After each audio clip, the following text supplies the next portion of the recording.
Miarabantsika rehetra ary namana malala amin'ny fihaonantsika androany. Faly de faly mifankahita amintsika ao anatin'ny volana Marsa. Miazakazaka de miazakazaka ny fotoana. Lohevitra androany de atokana ho an'ny mpiasan'Andriamanitra rehetra.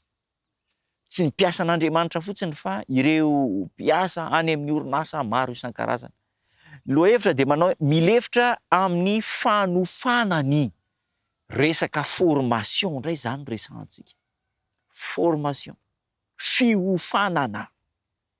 Petera faharoa toko fahatelo andiny fito ambin'ny folo sy valo ambin'ny folo. Zany ambaran'ny tenin'Andriamanitra. Tandremo ndreo ho lavo hiala amin'izay efa niorenanareo fa mitomboa amin'ny fahasoavana sy ny fahafantarana an' Jesosy Kristy tompontsika mpamonjy.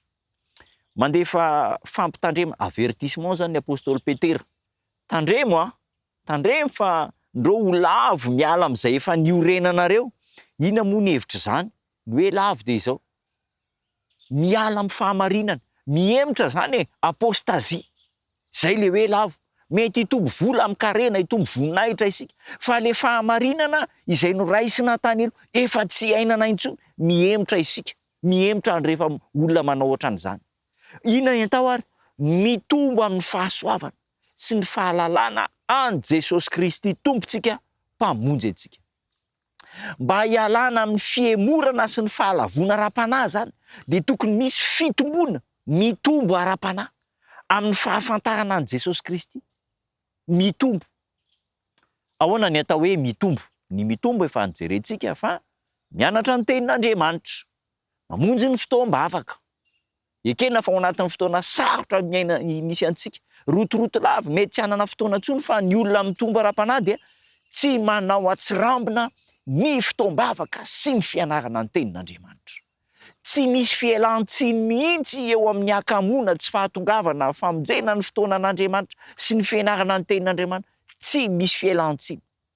Ny faharoa de izao, eo amin'ny fiofanana. Zava-dehibe ny fiofanana satria mivoatra ny toetrandro misy antsika, tena mivoatra. Indraindray de tsy maharaka ny fivoaran'ny toetrandro intsony isika, fa de variana eo amin'ny fomba fiasa tranainy, ary de tena tsy misy fivoarana mihitsy. Inona ny olana mahatonga antsika kambo miofana, tsy tia fiofanana? Voalohany indrindra aloha de izao, tsy misy fanoloran-tena feno ho amin'ilay zavatra atao.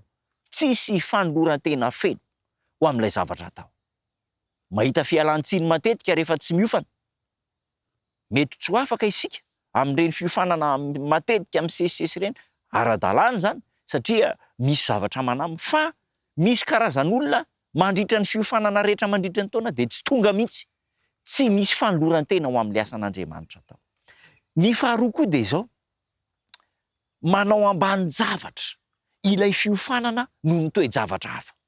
Ambanin-javatra. Io zany jerentsika misy an'ilay atao hoe ordre de priorité eo amin'ny fiainana. Lara-pamiaina aminao ve le fiofanana sa tsy lara-pamiaina? Raha lara-pamiaina aminao ny fiofanana de ho avy ianao. Fa raha tsy lara-pamiaina de atakalinao zavatra hafa. Rehefa tsisy ny fiofanana de misy an'ireto teboka maromaro ireto izay tanisaina. Ny voalohany indrindra de izao, tsy mitombo ny fahaiza-manao. Tsy mitombo ny fahaiza-manao anao rehefa tsy ampy fiofanana, fa de ny teo ihany no teo, ary rariny anie zany, ara-dalàna zany. Ny manaraka koa de izao, tsy ampy ny mpiasa rehefa tsy misy ny fiofanana. De le mpiasa tamin'ny herintaona ihany, sahiran-tsaina iza indray no atao etsy, iza indray no atao ery, satria io ihany indraindray le mpiasa mibody toerana de tsy mety mamonjy fiofanana, de sakanany tsy hamonjy fiofanana ny olona. De io ihany eo de amin'ny herintaona sahiran-tsaina indray, iza ary no atao indray. De eo ihany mandritra ny taona maro ampolo taona de tsy misy afa-tsy io. Manque de personnel. Tsy misy personnel rehefa tsy misy fiofanana. Ny fahatelo de izao, tsy misy ny fivoarana. Manque d'évolution. Tsy misy fivoarana manaraka ny toetrandro. De io zany lela tonga amin'ny fitenin'ny tanora hoe tena coco antitra be. Tsy misy fiovana intsony fa de eo ihany ny eo. Ny olona efa mandeha maika be miazakazaka, izy mbola eo ihany. Ary ny fahaefatra de izao, tsy misy fitombon'ny vokatra. Manque de croissance. Tsy misy fitombona rehefa tsy misy fiofanana. Ry namana, rehefa tsisy fiofanana de tsy misy ny fahombiazana.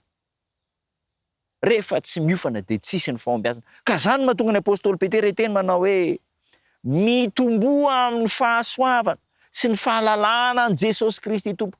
Aoka hitombo ny fahasoavana isika miantso ary amin'ity fionansika ty. Raha mbola misy fiofanana tongava miofana. Aza be fialan-tsiny, aza be andraso fa fomba ny fiasan'ny Kristy ny fanofanana. Ny mpitondra fiangonana, mitondra orinasa dia tokony hitady ny fomba rehetra ahatonga ny fiofanana sy ny fanofanana isy mandrakariva ao amin'ny orinasa izay tantantsika. Manoatra lavitra noho izany eo amin'ny asa famonjam-panao fiangonan'Andriamanitra. Tanteraka amintsika izany ka raisinam-po dia tongava miofana, mamonjy fiofanana, hivavaka isika. Saotranao izay tompo tsara, mahavesatra ny hafatra, mahakasika anay tsiraray avy. Mamela ny helokaino ny tsirambina nataonay tamin'ny fampivoarana ny asanao tamin'ny fotoana rehetra. Ankehitriny mivoady izay fa hiofana, andray an-tanana ireny fiofanana formation ireny mba ho tombontsoa anay, ho tombontsoan'ny asanao ka ho tsy ho ela intsony dia ho vita faingana izao asa famonjam-panahy izao. Raisinay am-po zany fanapa-kevitra izany ary atolotra ianao mba ho tanterahinao amin'ny anaranao Jesosy Tompo. Amen.